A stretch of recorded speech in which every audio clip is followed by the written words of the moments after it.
Well, in the latest that's coming in on the Delhi gang rape case, the verdict on the juvenile in the Nirbhaya gang rape case has been deferred. Now, the court is likely to pronounce, the Juvenile Justice Board is likely to pronounce an order on the 5th of August. Now, do remember, if he is convicted, the juvenile, he could face up to 3 years maximum punishment in a juvenile correctional facility. Now, there has been another twist to the case so far. The Supreme Court had, in the meanwhile, agreed to hear a petition on the 31st of July from Subramaniam Swamy on the interpretation, really, of the term juvenile. And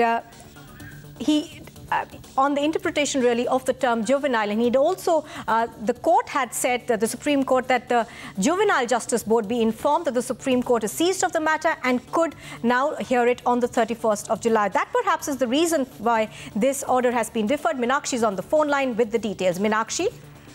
Yes, absolutely. We are awaiting the formal orders from the Juvenile Justice Board magistrate.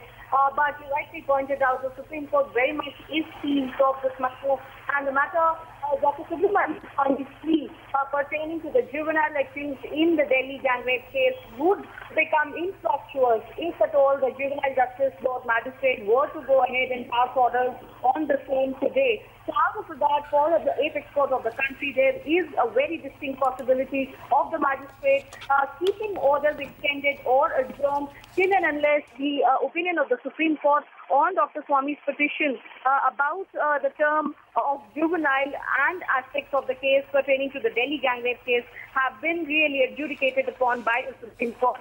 And also the second important point which could perhaps bear on the magistrate's court while she is considering the facts today, if at all she were to pass an order today, though there is no per se stay from the Supreme Court, but it is very critical to bear in mind the fact that Dr. Subramaniam Swamy has already gone ahead and filed an affidavit before the Juvenile Justice Magistrate, and the fact if she were to pass an order today, the juvenile accused in the Delhi gang rape would be declared a juvenile. So far, remember, he's been tried as a juvenile thus far. But if at all, on the 31st of July, Supreme Court were to have findings which could be pertinent to the proceedings in the Juvenile Justice Board, Dr. Subramaniam Swamy's petition would be rendered infructuous.